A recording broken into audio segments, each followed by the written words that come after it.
spending a bit of intentional time each day, like 10 minutes, sending some outbound messages to people, and not the message that's like clearly automated and says, hey, if you need a realtor, I can help you buy and sell.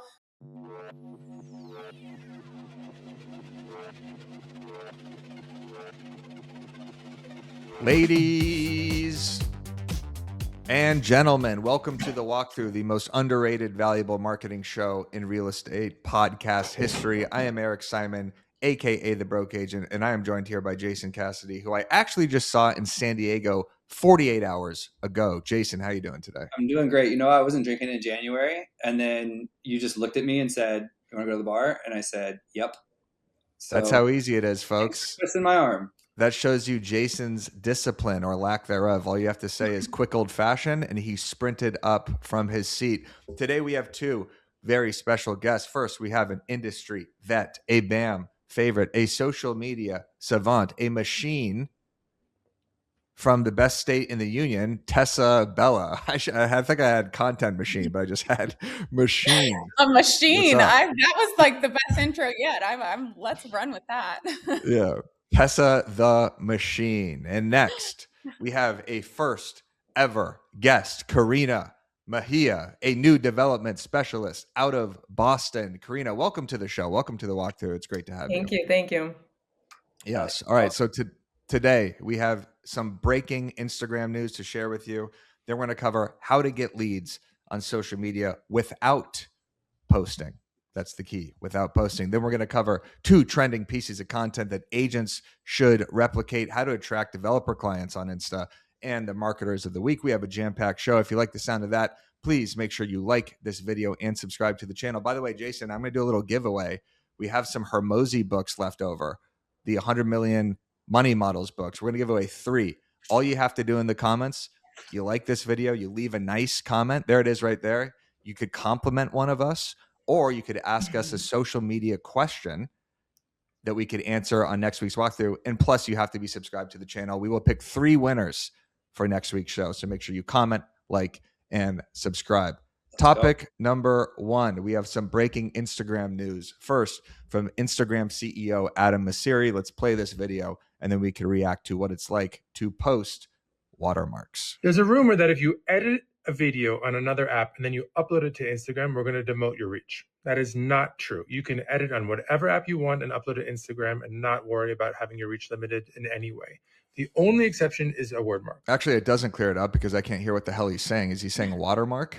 What? He's saying watermarks. Yeah. You know how like when you post on TikTok and then you cross promote it and then it has like the TikTok logo flying around and stuff like that?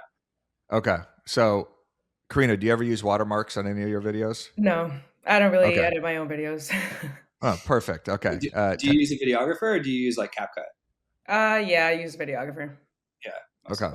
So here's the good news with this is if you edit in any other platform, whether it's CapCut, whether it's Edits, whether it's iMovie, I couldn't think of any editors there. It doesn't matter where it's edited as long as it doesn't have some other awful watermark on it. And don't do an end card, by the way, Tessa.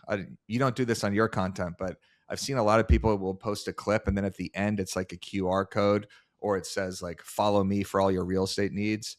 That looks like an ad. So do not do that. Tessa, thoughts? It's also just as bad as opening up your video with like, hi, I'm Tessa, and today I'm going to tell you this. It's kind of like the new version of that is adding the like, slide at the end, which I guess is a better one to do, but still not worth doing at all. Do the Burn McGovern, right? Mix in who you are within the video. So you're delivering the hook, you're delivering the content halfway through. You could say, by the way, I'm Tessa Bella. I'm a realtor here in Phoenix, Arizona. And then you get back into the content. If you splice it in the middle, you're not pissing anybody off. Yeah. You know what? Dustin Brome, I think, posted something recently that was actually legit. He's like, if they're watching your video, they already know who you are, one, or don't know who you are, which means they don't care, right? So like, you just don't need to introduce yourself in each video. Now, the one thing that is important, though, is that video kind of said, hey, we're not going to throttle your reach if you use CapCut or one of the others. But he has come out in the past and said if you use edits, you will get a boost. So if you are on Instagram and you're pulling over a video from CapCut or something like that, what you should do is put it into edits first and then do something to it, whether it's like trimming off a little bit or adding a different sound or something, and then post it directly from edits. it'll get the little made with edits badge. Even if you have, we work with a videographer as well. We're batching like 8 to 10 pieces of content. And then I'll just download the content from my videographer, put it into edits, sometimes not even change anything, and then just post it straight from edits. So it gets the made with edits badge in an effort to try to get more to reach. Why are you smirking like that? Like, because I'm looking at this setup. I don't know if anyone is looking at this. Jason and I are on top. They're at the bottom. And Jason and I look like we're on a team, like we're the same basically. And then you guys have brunette hair, or you girls have brunette hair and are below. So it's like us versus you almost in a way. Is anyone else seeing this setup? Yeah, we're dueling right now. So you didn't listen to a word I said? Use the edits app. Use the edits app. I think, yeah, you're right. I was listening to everything. I was just smiling because of the, the funny aesthetic we have going on here. Okay. I'm here. And I think Tessa and I have the same shelf in the back, actually. Yeah. Yeah, look at us. That's true. Okay. Number 2. This is something that just happened where you could actually link reels and link posts and link content through the edits app now. I know we brought this up before, Jason, but this is actually a huge thing that you can start to do with Tessa's favorite thing, which is a signature series. That's right. All right, let's play this video. Instagram just quietly launched a new feature I know you're going to love because it's going to make your content even more bingeable with the click of a button. Here's how to do it. You can now add links to an Instagram account or a reel with the Instagram Edits app. Open Edits and go to a project or start a new one, and you'll see the link sticker right here. And to help you out, here's 3 smart ways to use it. If you're doing a signature series, link the previous episode so people can binge and watch more. And I'm all about collabs and community, so you can reference another creator's reel and link it directly instead of remixing. Another way to use these clickable links is for accounts. So you can use it to shout out another creator or use it as a call to action to follow you. So instead of saying follow for more, you can now link your own profile right in your video. I mean, that's pretty huge. Yes. I don't know if, like, instead of just shouting someone out, you could actually just link within the reel your own content. Yeah, so I can imagine if you did like a hyper local and you're like, hey, remember that time I talked about the Costco going in? And then you just show that, you link that reel right there. Be like, here's an update to that. And you're talking about something that's going on in Boston or whatever. You can reference another video where you talked about that thing. So that's exactly. Now, any thoughts on how to use this? Wouldn't that draw people away? I guess it's still keeping them in Instagram, so that's fine. But if watch time is the goal, and you draw someone away at the beginning, that could hurt, right? Like you would maybe want to put this at the end, but then is this the proper way to do an end card, like you just talked about? Is you're just like you reference another video that you did, and then you daisy chain them together or something? Yeah, that makes sense. Yeah, I've never heard daisy chain. I think the thing I would use that for the most initially, I love that they just made that so much easier to reference someone else's video without doing like the duet or remix. I feel like just being able to like pop it up for a second, play a little clip of it in your video is super nice, because many times I've even gone and like downloaded someone else's video and clipped it and put it in, and it's a lot of extra work. So I think that's a really great way to use that. Definitely. And Karina, I was going through your Instagram before the show, and you have this amazing Boston listing that you've done like 3 or 4 listing videos for. So this could be the perfect opportunity to plug each listing video in those reels. So it's like, if you didn't see this one, you could watch this one. Yeah, exactly. And I haven't really used the feature yet, but I did shoot some content that I think goes well with that feature, which is like tax-related real estate savings. And I think that each topic just segues from one another, and it's helpful. It's like way too much if you try to do it in one video, but if I break it down into like 3 little segments, I think people will understand that content better. And I haven't done this yet, but I feel like it'd be cool to market a project by telling a story and then having every like reel be a part of that story. And then you just kind of, I haven't seen that much in real estate, but I've seen it in like other industries. Yeah, I love that, doing it with educational content. So if it's a part 1, you just link the part 2, you link the part 3, as opposed to having to explain to everybody. So this is a great really cool feature. Way that you could use that is, I've seen a couple people do this mostly in like a carousel where they're talking about how their social media is a huge advantage to their seller clients, but you could do a reel talking about like, I got this client 30,000 additional views on their property, and be like, because of this video, and this video. Something like that would be a really good piece of content. So good. So smart. That's why we have the walkthrough, Jason, for stuff like this, for brainstorming. 3 smart minds right here. 3. Who am I excluding? Yourself. Jason. Let us know in the comments below who's excluded from that. Let us know in the comments who the smartest mind is below. All right. Topic number 2, how to get leads on social media without posting content. Think about that. So you're getting leads on social, but you're not even publishing anything. Tessa, you wrote a great blog for BAM today on this. And Karina, I would like to also hear from you after this, because you do a lot of new development outreach with, or you work with developers. But Tessa, how do you get clients on social without posting? How is that possible? Well, I do want to clarify, it's not that you can never post ever again. It's still important to have the presence and continue to share content. But I've been talking about this a lot lately. I think our minds sometimes get skewed. We think that we can just post content and people will just come to us and it'll be the perfect person. Can that happen? Yes, if you're consistently sharing great content. But there's also a lot of ways to be more proactive about your outreach and your connection with people. I think if you're a great example is if you're sharing a bunch of like hyper local content, you're probably getting plenty of people that follow you, that connect with you for that. When they followed you, they may or may not have initially realized that you were in real estate. They may not have realized what account they connected with. Even if they just commented on it or engaged with it in some way, shape, or form, spending a bit of intentional time each day, like 10 minutes, sending some outbound messages to people, and not the message that's like clearly automated and says, hey, if you need a realtor, I can help you buy and sell. But instead, you're reaching out and actually kind of kickstarting a conversation saying, hey, I saw that you just hit follow. Like, what'd you follow for? Or something like that to kind of start up a conversation with people can be a really impactful way to start having those conversations and turning them then into leads. There's also a lot of other kind of pieces to the puzzle, which I broke down in that blog that's a bit more tangible, but I think that that's like the quickest fix for most people is spend a little bit of time being intentional, reaching out, and not only will it start new conversations, but it'll also help with your reach. It'll help for them to see more of your content. So it's just kind of a good flywheel of getting you more visibility and more connections.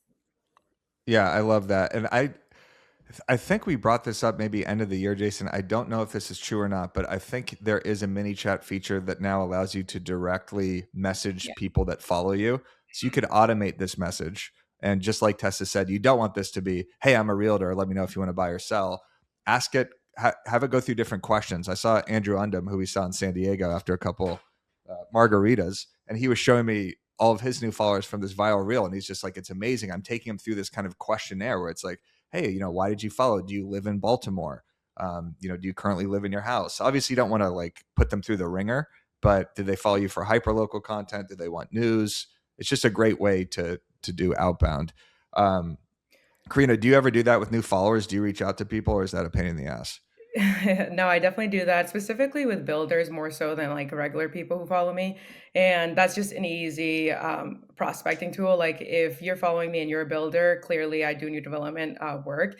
And it's an very easy intro to say, like, go to their page and see what their most recent project is and ask about it, or like if they have anything new that they're working on. And developers are always looking for deals. So it's such an easy, like, well, what's your buy box? Like if I come across anything, I can let you know. The whole point is really to just start that conversation, which I feel like a lot of people miss on if they're not even acknowledging the person that followed. But I also will say, I think at a certain volume, you have to use the automated tools, but I definitely am not replying to anybody who automatically messages me. And it's very obvious that it's automatic. So I feel like I personally like to still like do that type of outreach. Mm-hmm. Yeah, so then it's not immediate, because I know you could set a delay on ManyChat where maybe it messages them like 30 seconds afterwards. But I agree, maybe if you're not getting a huge volume, you do it like an hour afterwards and say like, hey, I noticed you just followed. What was it specifically, or why? Do you do this, Jason? Yeah, I always have. It depends on if ManyChat, I haven't seen it yet. It depends if it uses their name or not, which I don't know if it does. Maybe it does. So like what I've done, like, I don't know, for years now, is when I see a new follower, I'll say, hey, Karina. And so I'll use their first name. And then the second message I have is a quick reply. So it just said, so I type LLL and then it's like a keyboard shortcut and it pops up. Thanks for following. It's nice. Thanks so much for following. Nice to meet you. And so it says, hey, Karina, thanks so much for following. Nice to meet you. But I didn't type, hey, so, so it just saves me, I don't know, 6 seconds. Like, it's not crazy. But if you do that 6 times a day over the course of, and then I do the same thing is I'll look, at who following is like, is this a real person or an agent? I'll send the message. If it's like a spam or vendor or social media, you know how like from India, I always get like social media YouTube experts trying to like just send me they're always in my requests. I don't DM everybody, but like 80% of the people. And if I notice that they're real people, but I always say, hey, Tessa, and then I send the message. So if ManyChat allows you to say the name, great. If it doesn't, I still think you should do the personalization. Yeah. The issue with the name thing, it pulls the exact name from their Instagram. And so many people nowadays, like I have mine, it has my name and then it says like real estate social media or like something like that. So it fills in with that, which is a dead giveaway that it's an automated message. Got it. Interesting. Tessa, I'd be curious. You have a lot of followers, so I'd be curious how do you automate that? So I have not yet set up the automation on ManyChat. I should, but I just try to spend a little bit of time each week. I don't even do it on a daily basis. Just at like the end of the week, I'll sit there and send out some messages. I certainly am not getting to every single person, but I try to like kind of scroll through it quickly. And like Jason mentioned, like if it's somebody that I think I probably have a good connection with, if it's someone in real estate, those are typically the people that I'm reaching out to. And I mean, the best kind of relationships obviously take a little bit of time and effort. And so in a lot of cases, I'll even go and look at their profile for a quick second, see if there's something specific that I can mention when I'm messaging so that it does, again, just seem more organic. So I still need to mess around with the automation, but I love that they added that. Yeah. Hey, I noticed you're in Cancun back in 2019. I've also been to Cancun. What's up? My one I could really do is like, hey, I think I noticed that you and your girlfriend broke up because you removed all the photos on here. Yeah, exactly. When somebody's relationship has come to an end. Yeah, you had 600 posts. Now you have 400. What happened there? Where is she? Once did you archive? Yeah, exactly. Another way. So I did this all the time on the broke agent. And these are two very simple methods that we've mentioned before on this podcast, but it's worth mentioning again that social is social. So if you are not posting them, if you are posting that much, it doesn't matter. You should comment on at least 10 or 15 posts per day to at least reciprocate the people that are commenting back to you. And commenting is gamified now. So if you leave a good comment, it gets a bunch of likes. It gives your brand more notoriety. And then also just spending time scrolling through Instagram stories and responding to people. That way you're not necessarily going back and saying like, hey, I noticed this. It's, hey, you just posted this. Now I'm responding. Not to undercut what you said, Tessa. I agree with that too. But I'm saying like a more in the moment thing is Jason just posted a story that he's at the steakhouse. Hey, I love this steakhouse. Mm-hmm. Love it. You can also, I don't know if you guys have played around with this, but I picked up on that joke, by the way. Is that you can, to other people's comments, make a real response.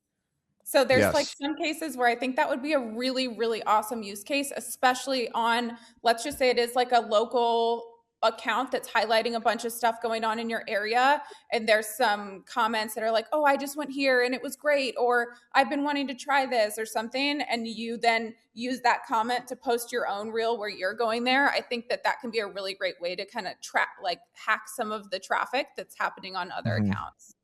They were testing that. I don't know if it's still so TikTok does that, right? Where you can go in the comments and then do a reply with, and it shows in the bubble like what their comment was.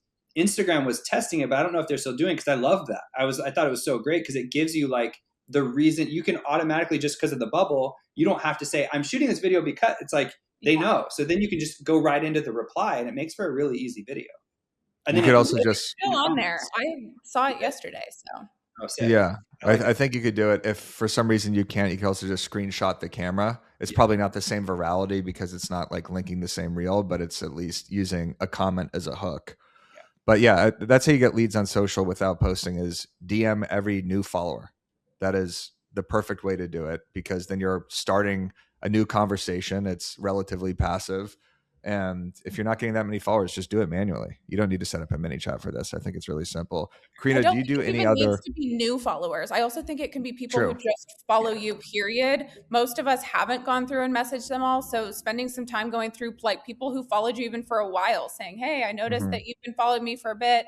If they just engaged on something, like it doesn't only have to be new followers. Yes, exactly. For the developers, do you actively reach out to them if they don't follow you? Like, do you just search developers, or how do you go Yeah, and about that?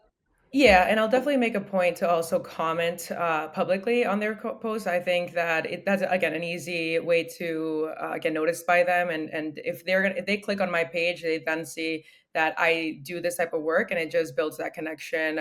Typically, it leads to them following me, and vice versa. Yes, I'm just gonna pull up your profile on mine real quick, but you have it in, yeah, new development specialist. You have in your profile, which obviously is smart because that's the the work that you do. But just anyone here listening, just if you do a specific type of real estate sale, have that in your profile. So when these developers see that Karina messaged them, they go to her profile and see this is the work that she does. And then you go to her content, it's congruent with everything because you do have new development open house where you had like that coffee bar up. So it's like everything makes sense when you go to your profile, which is very important. But I also added that to my bio before I was doing the volume with developers that I am.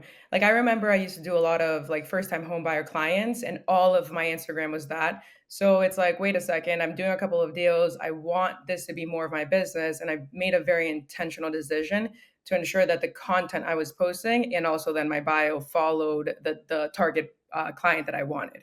I think that's Yes, important. It's like you can choose to make that change. Especially with exactly. developers. It's kind of like commercial. Like developers need to know that you know how to handle new development. It's not just like you're any real estate agent. Like there's a lot that goes into new dev. There's a lot that goes into commercial. You need to have CoStar account. You need to have Airforms. It's like a whole different world. So to have that type of stuff front and center is really important if you're trying to get into either of those worlds.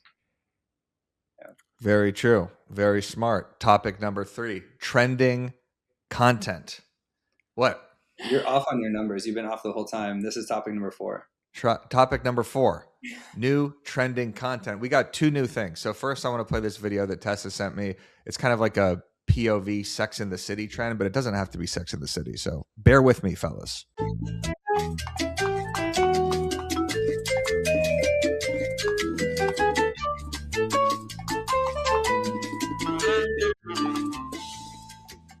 So what did it say at the beginning, in case people miss it? It said POV something? I think it said POV, the exact apartment Carrie would live in if she moved to Charlotte or wherever that was located. Yes. And what's cool about this? Well, I think it's really cool because we talk often about being able to. Wait, why are you laughing at me? Nothing. I don't know, Jason. What's cool about this? Like you just stepped on it. I thought it was no, cool. no. I'm saying what's cool about this? It caught my attention, and I like deal with hundreds of posts a day. So when like a hook actually catches my attention, I always pay attention to that.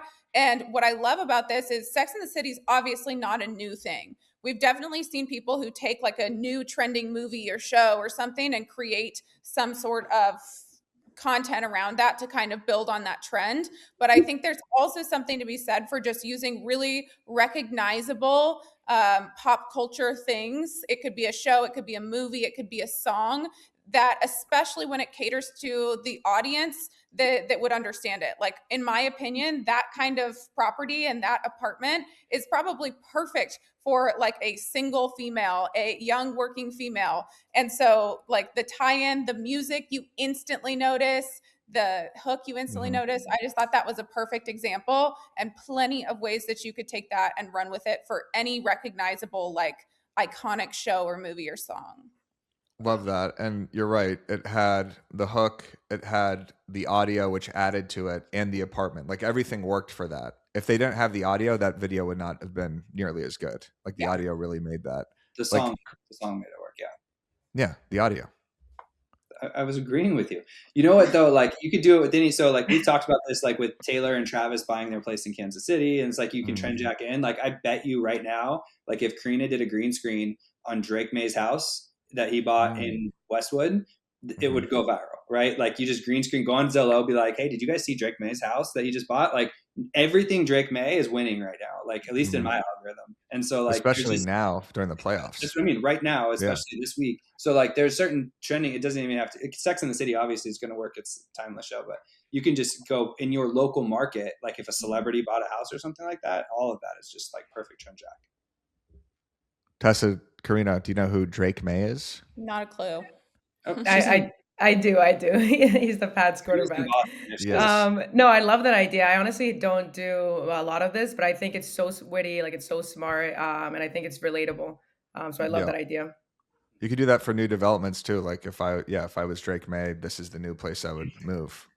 All right, I'm gonna go make a Drake May video. Yeah, exactly. By the way, Jason, I saw you typing beforehand. I bet you were typing popular athletes in Boston. Absolutely not. I was typing I bet you were. I typed Drake May house in Boston because I wanted to see if there was like a news story, and it looks like he owns a house. And you know what's funny is I was going to give that same advice that you were going to give, and I was going to use Jaylen Brown, but Drake May is a way better example right now. Yeah, I guess Jaylen did win an MVP. Yeah, but it's NFL playoffs. It's a double trend, Jack. Correct, exactly. Jaylen Brown plays for the Celtics. Okay, second thing, if you're watching this right now, might be a little too late. No, probably not. This will last probably for the next week or so. There's a new trend on Instagram called the 2016 trend, where people are nostalgic about 2016. I don't know if anybody has seen this, but the internet is convinced that 2026, this year is the new 2016 because Fetty Wap, our favorite rapper, our favorite one-eyed rapper, has been released from jail. So that's great. And all right, keep going here.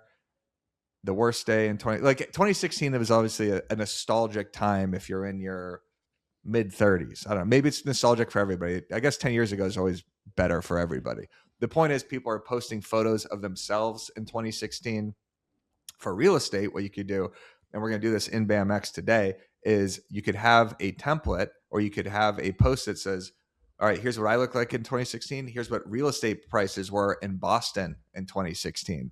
So everything was technically better, because I'm sure you could also do an actual property and say like the house I wish I bought in 2016 because I would have X amount of equity or something like that, or because it would have been this price or something like that would be a really great way to use a current property too.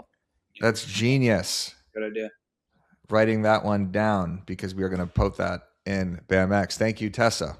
Okay. So do the 2016 trend. What were you doing in 2016, Karina? It was my first year of college. So that's what I was doing. There you go. Okay. Where'd you go to college? BC, Boston College. Nice. I looked at going there. Where'd you go? USC. Nice. Yeah. The West Coast USC. Yeah. Yep.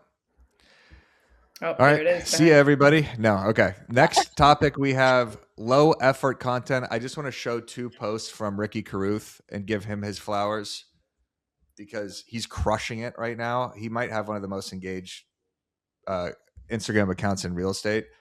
This is all he's doing. He's going create mode and just doing text only. He's not screenshotting a tweet. He's not posting anything. He's obviously posting very shareable content. But if you have a thought to get out content wise and you just want to say something like, this is the best place to grab coffee in Phoenix, or this is the best place to grab clam chowder. See that, Jason, referencing the guests in Boston. You could just go create mode like this, black background, text only. This post is absolutely crushing. And then another thing Ricky is doing is just green screens. It's literally green screen or create mode text. And that's basically it. So I just wanted to shout out Ricky Carruth and low effort content because I know we could get overwhelmed with, I got to do an edited video, but sometimes you could just throw up some text only content. Any thoughts on that? There's not really much here. It's just I thought it was interesting. Last week when the rates dropped at 5.9, yes. You saw that? It was like I was sitting in the car. I screenshotted Mortgage News Daily. Genius. I put my phone up to a tree and then recorded a video for 4 seconds so that you could see like the tree swaying, just so you could tell it was a video. And I just put the rate 5.9 over it and then shared it, collabed with you. What was it, like 60,000 views or something like that? Like literally it took me 4 seconds. I know you can't see this if you're watching, but like that was it. Low effort. You know what I mean? I just showed, and then on the caption I said, hey, rates in the 5.9 again. Crazy. And it got shared 457 times and we have 62,000 views on it. That's it. It's all it was a little 4-second clip with the interest rate on it. I wouldn't say that doesn't work every single time, but it doesn't always have to be a videographer full on skit with actors, right? Like it's just, I think that's a good reminder in general to like not overthink it so much. A lot of times by the time you would hire a videographer and like schedule it out and then it's got to get edited and posted, a lot of times like things are not as relevant anymore. So I do think we tend to overcomplicate things with the content that we share, but a lot of times just if you have a great idea, like get it out there sooner than later. You can always make it again in a different way, but like posting things real time is such a good reminder. That is a good reminder. And if you're an agent looking to stand out from the crowd, Reminder Media is a resource you need to check out. You get your own branded print and digital magazines, email newsletters, and social media content. Reminder delivers these resources to your contacts on autopilot, keeping you top of mind with your database. All you got to do is focus on your follow-up calls and watch referrals and repeat business come in. That was the best transition in walkthrough history. You're welcome. I teed you up for that. Thank you. Thank you for the alley-oop. That was like Jaylen Brown to Drake May. Couldn't think of another Celtic there. That's okay. Jason Tatum, Peyton Pritchard. Okay. It's like Devin Booker, Tessa, for you. Mm-hmm. Suns. Okay. And Kendall finally, Jenner. And Kendall Jenner, exactly. Okay, finally, I have a marketer of the week, friend of the show. I got to pull this guy up. It's Chris Smith, who is absolutely crushing the AI generated content. So this is a post that all agents can replicate. Basically what he's doing, I had a call with him about this. I don't want to give away everything away, but he's using tweets that have worked well in the past and then creating images based off of those tweets. And this is just the cost of waiting. And it looks like it's on, an old receipt with a coffee mug here.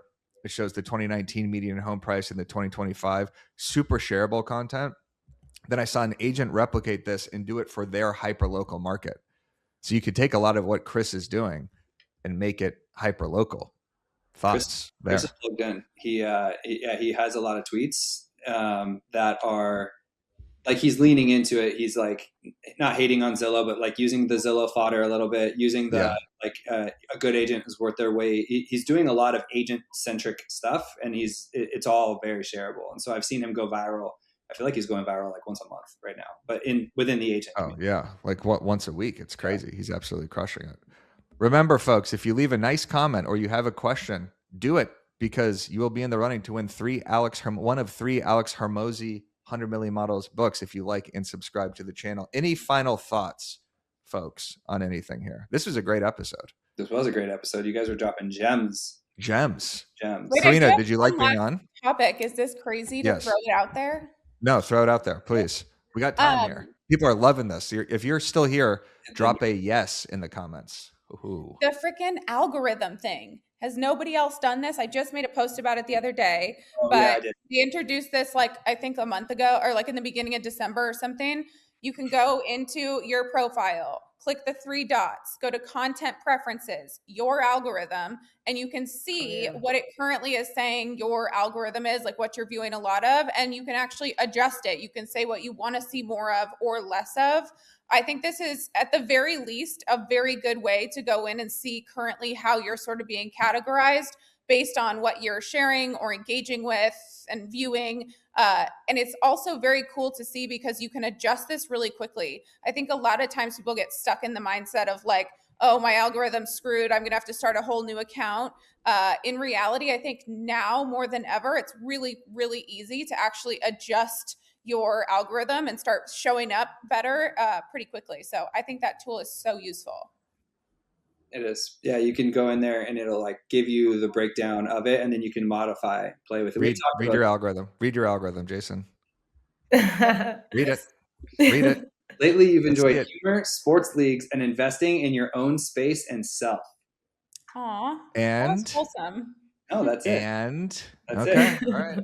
We'll believe it. Golf shots, sports betting, and anything else that's inappropriate. That's right. Okay, good. I think that's a great idea. I also reset my algorithm yesterday just because I knew. I'm just kidding. Yeah, because you knew this was going to potentially be brought up. Very smart. I'm like actively, because on Instagram, if you just look at something for too long, it then serves you that content. By the way, X, I don't know if anyone's on X.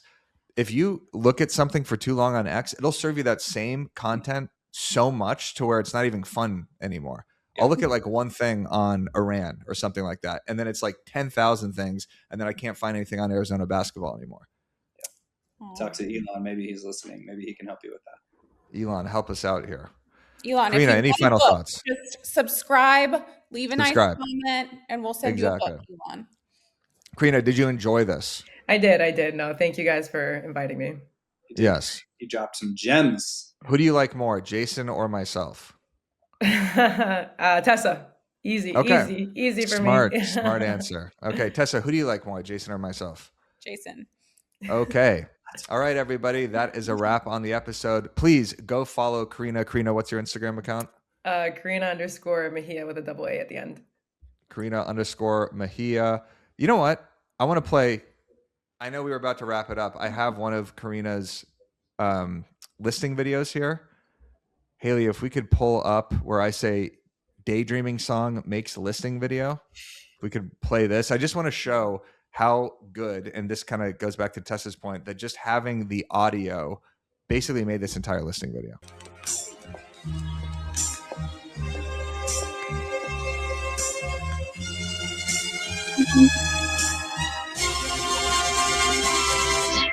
Daydream, I fell asleep amid the flowers for a couple of hours on a beautiful day.